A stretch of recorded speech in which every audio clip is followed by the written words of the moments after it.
摇晃的铁桶里究竟装着什么可怕的生物？竟然需要2个壮汉合力才能将它抬到桌面。女警长小心地打开盖子，问老头这是个什么玩意。老头看到后震惊不已，连忙询问他们是从哪里弄来的。男人心有余悸地表示，是刚刚从小镇的湖中抓来的，为此他们还付出了2条人命的代价。接着老头将桶里的东西倒进鱼缸中，只见一条生龙活虎的怪鱼赫然出现在眼前，它尖嘴獠牙，极具攻击性，一看就不是什么好鱼。老头只是试探性地将手指伸进水里，就差点失去了几根手指。更恐怖的是，这种怪鱼可不止1条，那湖里至少有上万条。老头听后顿时就慌了，赶紧从屋里拿出一块画室放在鱼缸旁进行对比。没想到怪鱼的样子竟然和上面的图案一模一样。这下老头终于确认，它正是来自200万年前称霸江湖的远古食人鱼，也是所有食人鱼的祖先。它们总是成群结队的进行觅食，对血液的味道非常敏感，一旦有猎物受伤，所有食人鱼便会蜂拥而至。不过让他感到奇怪的是，这玩意应该早就已经灭绝，为什么会突然重现人间？原来就在几天以前，小镇突然发生了一次小规模地震，导致湖底的地壳开裂，意外释放了因为火山喷发被困在地下湖里的远古食人鱼。湖中央顿时形成一个巨大的漩涡，倒霉的钓鱼佬被卷入其中，成群的食人鱼早已饥渴难耐，一瞬间就将钓鱼佬啃食殆尽。事后警方接到失踪报警，立刻来到湖边进行调查。他们发现了钓鱼佬的木船，警长试图把木船拽过来，结果木桥突然发生坍塌，警长不慎掉入水中。就在他挣扎着想要游回岸上时，不料下一秒，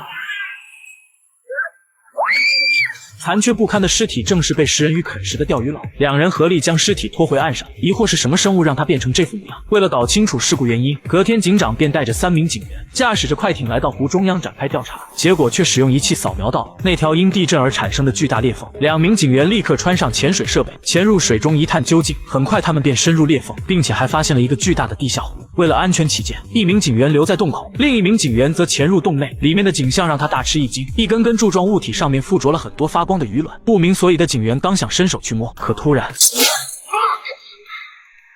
由于光线太暗，警员根本没看清楚是什么东西，惊慌之下赶紧点燃一根燃烧棒，没想到却看到了无比恐怖的一幕。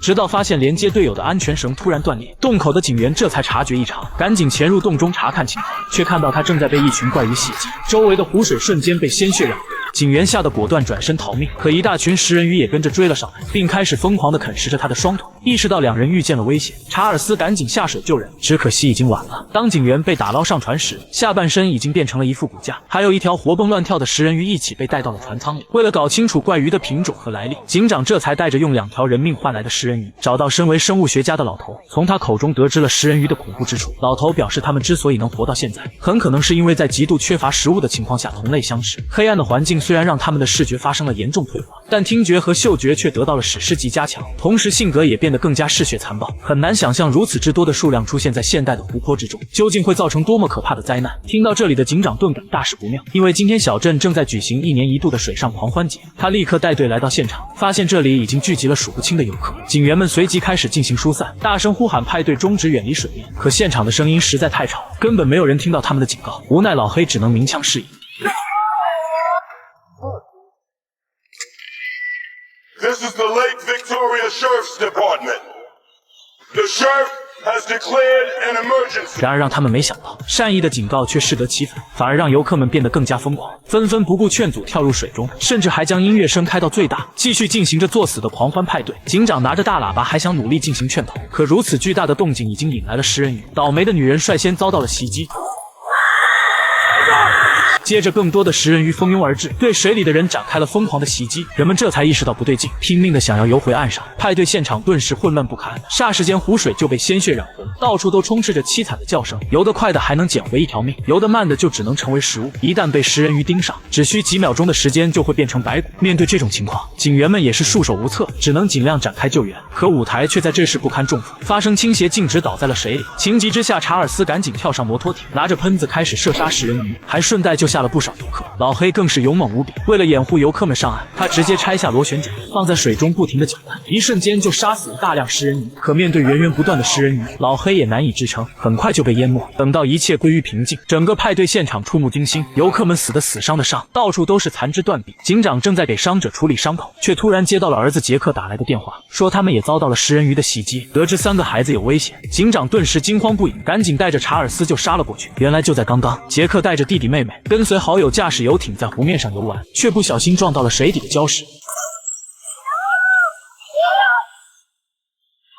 一男一女因为巨大的惯性不慎掉入水中，成群的食人鱼立马就围了过来，一瞬间就将女人啃食殆尽，一只食人鱼还从她的嘴巴里钻了出来。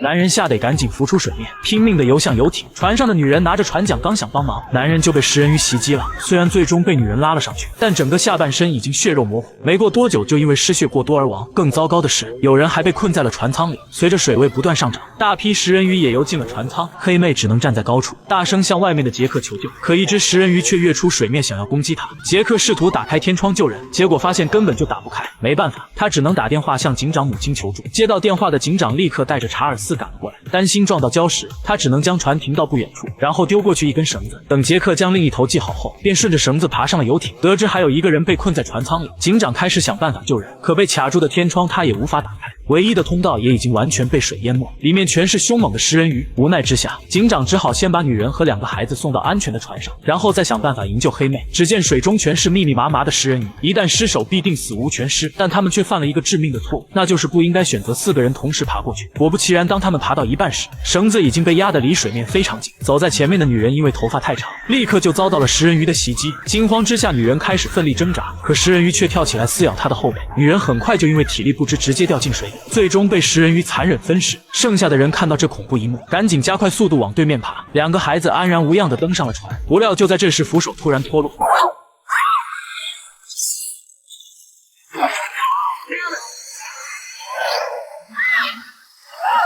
还好查尔斯眼疾手快，一脚油门成功化险为夷，警长也趁机顺利回到了船上。然而黑妹的情况却不容乐观，湖水已经淹没到了脚下，食人鱼开始蠢蠢欲动，黑妹只能使用平底锅进行反击。看到未来的女朋友陷入生命危险，杰克并没有听从母亲的话爬过去跟她会合，而是解开绳子将她绑在自己的身上。他想到一个营救黑妹的办法，那就是利用同伴的尸体引开食人鱼。当杰克将尸体丢进水里，船舱里的食人鱼立马就被引出去。趁着食人鱼进食的间隙，杰克悄悄从侧面跳进水中，接着快速从船底潜入船舱。顺利跟黑妹会合后，杰克赶紧用对讲机联系母亲，让他们准备开船拉2人出去。说完，杰克又找到一根燃烧棒，然后再次潜入水中，打开2个煤气罐，想要在离开之后炸死这些食人鱼。一切准备就绪后，杰克便呼叫母亲，叫他们10秒钟过后就加速驶离。2人随即潜入水中，却并不知道外面发生了意外。偏偏就在这个时候，快艇却怎么都打不着，而不明所以的杰克已经点燃燃烧棒扔进了船舱。更糟糕的是，食人鱼已经吃完了同伴的尸体，折返了回去。杰克见状，只能抱着黑妹听天由命。就在这千钧一发之际，快艇终于启动，查尔斯赶紧猛踩油门。